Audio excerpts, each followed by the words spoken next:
Sejam muito bem-vindos, meus caros, e se vocês achavam que o Estado português estava a promover a invasão de imigrantes, saibam que as empresas não se ficam nada atrás e também têm a sua cota de culpa, porque efetivamente neste momento pedem 110 mil imigrantes de mão de obra, portanto 110 mil pessoas, que é uma coisa que supera em muito os nascimentos anuais de Portugal, para fazer uma comparação. E portanto, vamos ouvir esta notícia e peço particular atenção nos últimos 30 segundos, esta notícia tem 1 minuto e 42, peço especial atenção nos últimos segundos para vocês ouvirem as benesses que estes imigrantes em causa vão ter. Vamos então ouvir. Desde o início do mês que quem emprega imigrantes pode avançar com os pedidos de agendamento para a emissão de vistos e nas contas dos patrões são precisos pelo menos 110 mil imigrantes para assegurarem as áreas do turismo, construção e agricultura. Com o verão a aproximar-se, as entidades patronais pedem rapidez.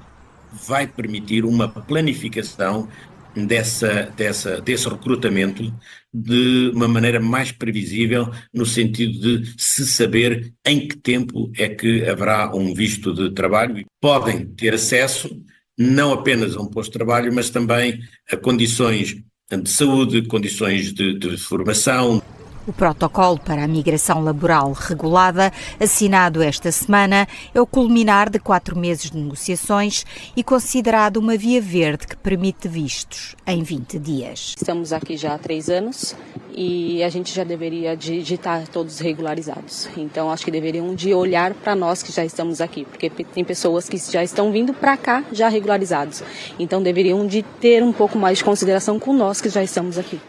Ao turismo e, de acordo com o Jornal Expresso, faltam no imediato cerca de 50 mil profissionais, 1/3 deverá ser estrangeiro. A construção aponta para 90 mil, a agricultura precisa de contratar rapidamente 5 mil. As empresas ligadas ao turismo e à agricultura já começaram a identificar as necessidades. Para beneficiarem do protocolo, terão de garantir aos imigrantes um contrato de trabalho, alojamento adequado e formação de acordo com a função exercida. Bom, meus caros, eu espero que tenham ouvido com muita atenção os últimos 20 a 30 segundos, porque neste momento esta dita imigração regulada, relembro que esta imigração regulada, a única coisa que regula aparentemente é a possibilidade de vistos em 20 dias e, portanto, se tivermos 500 mil de pessoas que obedeçam a este protocolo, eventualmente o governo chamará a isto imigração regulada. Bom, eu a isto chamo uma subversão daquilo que é o povo português. É tão simples como isto, daquilo que é a existência do povo português, mas vamos por partes. Ora, parece que estas áreas estão neste momento a fazer pedidos de 110 mil imigrantes. Tivemos aqui nesta mesma notícia uma imigrante que diz: eu estou aqui há 2 ou 3 anos e estes senhores continuam a importar pessoas quando na verdade ainda não regularizaram os que têm cá e efetivamente ainda não puseram sequer estas pessoas a trabalhar. Eu relembro que em 2022 nós tínhamos praticamente, 2022 ou 23, não tenho a certeza, tínhamos mais de 100 mil imigrantes desempregados. E portanto eu pergunto, se temos esta magnitude de pessoas desempregadas do estrangeiro em Portugal, porquê que continuamos a importar pessoas? Porquê que, se há pessoas desempregadas em Portugal, e que tal afunilar estas pessoas para os setores necessários? Partindo do pressuposto que estas pessoas podem até nem querer, é verdade, podem dizer isso, podem até nem querer determinados setores, mas eu acho que era uma boa ideia tentar, e isto só para gerir de forma mais ou menos razoável o que já se passa neste momento, que eu já acho que é excessivo, mas enfim. Sobre esta questão das condições, porque é que estas condições são garantidas aos imigrantes e não são garantidas aos jovens nacionais? Quantos postos de trabalho para 100 mil jovens, e diga-se, os 100 mil jovens pelo menos são pelos vistos para o verão deste ano, e portanto nós temos mais coisa menos coisa, entre 70 a 80 mil jovens a sair anualmente. Porque é que estas vantagens não são oferecidas aos jovens nacionais e são oferecidas a imigrantes? Esta é a pergunta que tem que ser feita.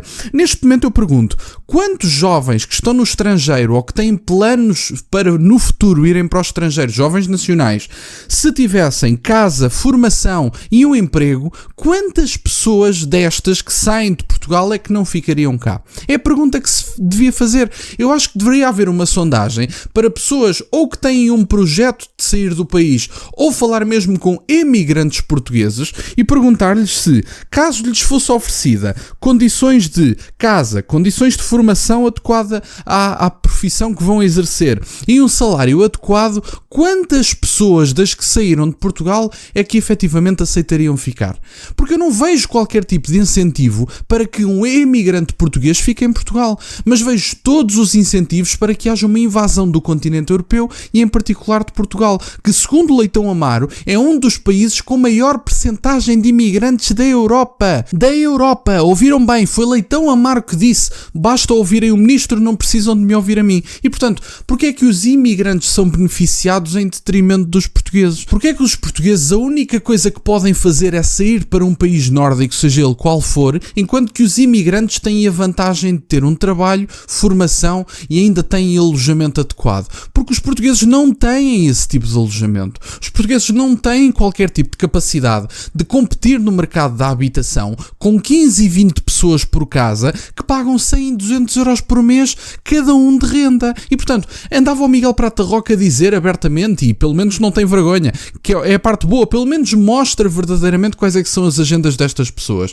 O Miguel Prata Roca disse no dia de ontem que estávamos efetivamente a ter uma mudança social que no futuro irá beneficiar a esquerda portuguesa. Leia-se, esta mudança social é a substituição do povo português e a incrementação da imigração em massa que eventualmente os beneficiará nas urnas. E portanto, Miguel Prata Roca dizia isto: a esquerda já não tem problemas nenhuns em mostrar que efetivamente estas mudanças sociais estão a acontecer e irão beneficiar eventualmente a esquerda, o que não é obrigatoriamente verdade, diga-se de passagem, até porque o Donald Trump conseguiu votos recorde em determinadas comunidades imigrantes e de minorias étnicas, o que não deixa de ser curioso, mas enfim, passando isso à frente, eventualmente a esquerda terá vantagem neste tipo de eleitorado, porque farão questão de dizer que eventualmente a direita é racista, xenófoba, fascista, aquela coisa toda.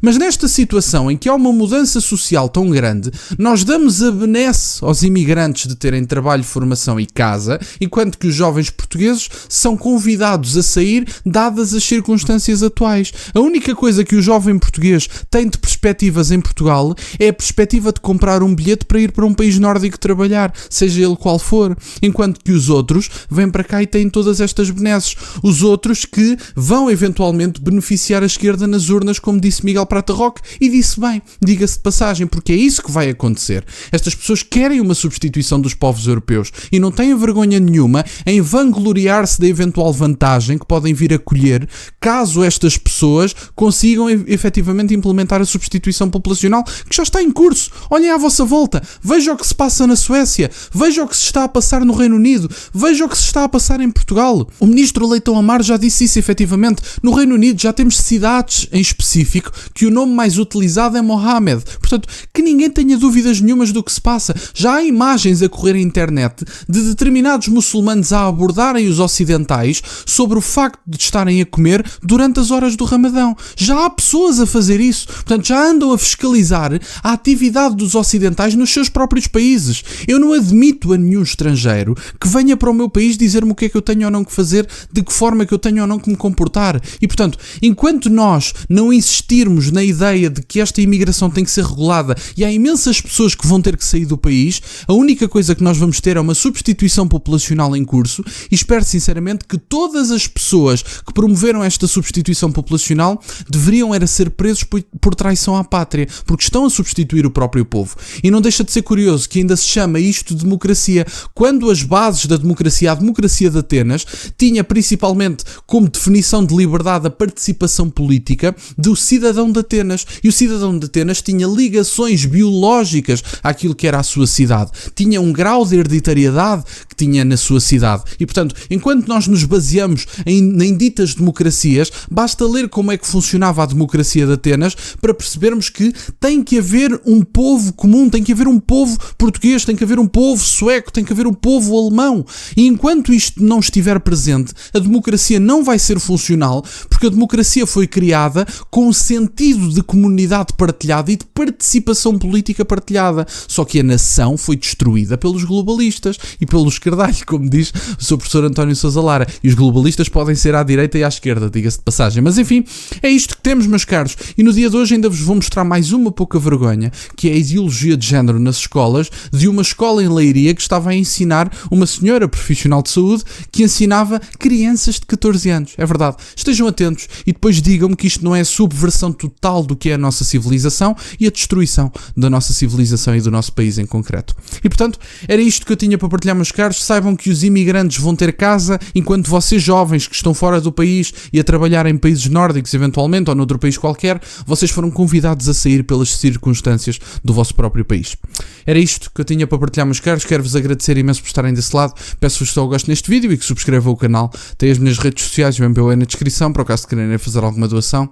E nunca se esqueçam, meus caros, questionem tudo. Até à próxima.